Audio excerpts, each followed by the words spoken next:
So guys आज थी fin Nifty की मंथली एक्सपायरी। और कहीं ना कहीं मंथली एक्सपायरीज तो ऐसी होती जा रही हैं जब से वीकली एक्सपायरी हमारी बंद हुई है कि उस पर कोई मूव ही नहीं आ रहा है। आप कल की मिड कैप निफ्टी की एक्सपायरी देख लो या आज की फिन निफ्टी की एक्सपायरी देख लो। सुबह एक मूव आया था। कल का अगर आप मार्केट देखोगे, कल गैप अप मार्केट ओपन हुआ, उसके बाद साइडवेज रहा। आज अगर आप देखोगे तो आज मार्केट गैप अप में, बस तो मॉर्निंग का मूव आया 10:30 बजे तक। उसके बाद जो सेकंड हाफ वाले ट्रेडर होते हैं, मतलब जो जॉब करते हैं साथ में और सारी मीटिंग्स वगैरह निपटा के 2-1:30 बजे के आसपास ट्रेड करने आते हैं, उनके लिए बहुत दिक्कत हो रही है क्योंकि उस वहां पर कोई मूव नहीं आ रहा है। और इसी वजह से आज भी हमें कहीं ना कहीं लॉस ही हुआ है। हालांकि जो मेरे साथ टेलीग्राम पे जुड़े हुए हैं उन्होंने देखा होगा, पहले हम प्रॉफिट में थे 2,500 के। नॉर्मली मैं हमेशा कोशिश करता हूँ कि एडजस्टमेंट ट्रेड करने की और वहां से थोड़ा बड़ा प्रॉफिट करने की, चाहे भले ही छोटा पैसा हो, उससे बड़ा पैसा बनाने की कोशिश करता हूँ मैं नॉर्मली। और आज भी कुछ ऐसा ही हुआ था। अगर आप देखोगे तो 24 पी की साइड मूव आएगा, ये मैंने आपको पहले बता दिया था।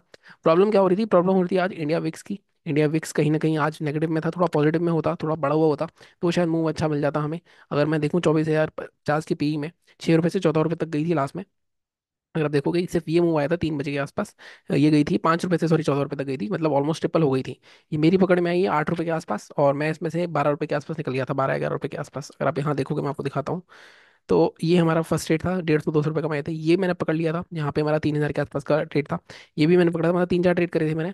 बट कहीं ना कहीं वो मूव जिसको मैं स्पाइक की वेट कर रहा था कि स्पाइक 20-25 रुपये तक आ सकता है मंथली एक्सपायरी की वजह से, वो एक स्पाइक स्पाइक आया ही नहीं, अदरवाइज हमारा अच्छा पैसा बन जाता।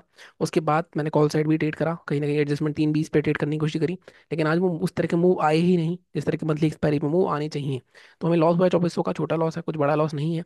बट कल भी और आज भी हम लॉस में ही गए हैं। कल थोड़ा बड़ा लॉस था, आज थोड़ा छोटा लॉस है। Let's see.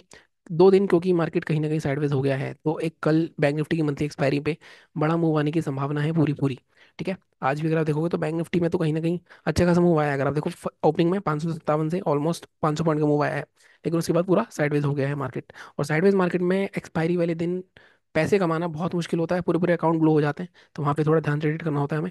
अगर मैं बात करूँ अब कल क्या हो सकता है, निफ्टी कोई भी लेवल हमारा एक्टिवेट नहीं हुआ है। अगर आप देखो निफ्टी में भी हमारे जो लेवल्स है, हमारा सेलिंग के लेवल एक्टिवेट नहीं हुआ, वहां से सपोर्ट लेता गया बार बार, लेकिन एक भी क्लोजिंग नहीं आई। तो सेलिंग के लिए तो हमारे लिए काफी ईजी रहेगा कल के लिए।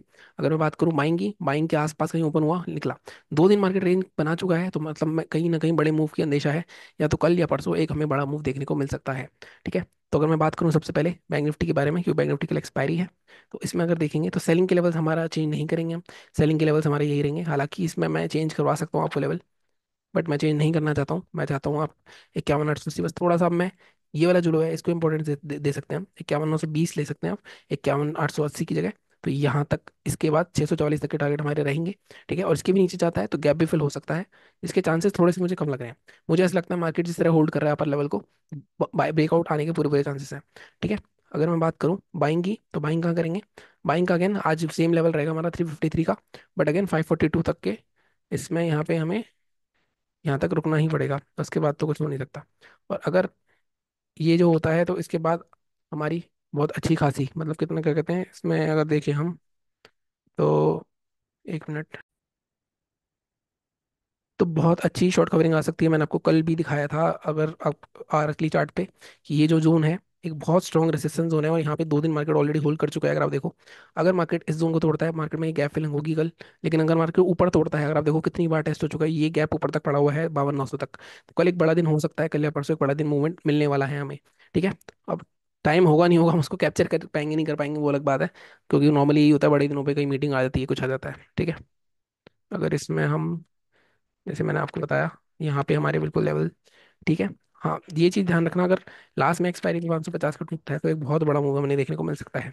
ठीक है। ये बात हो गई हमारी बैंक निफ्टी की। अब हम बात करते हैं निफ्टी के बारे में।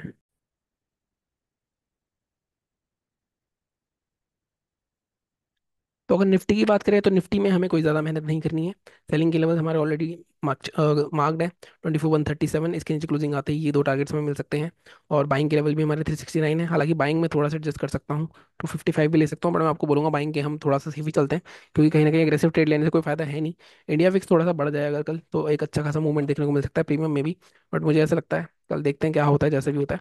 बट कल मुझे ऐसा लग रहा है बड़ा मूवमेंट मिल सकता है हमें, तो बहुत ध्यान से ट्रेड करना पड़ेगा कल।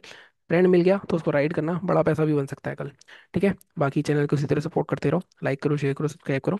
Thank you so much.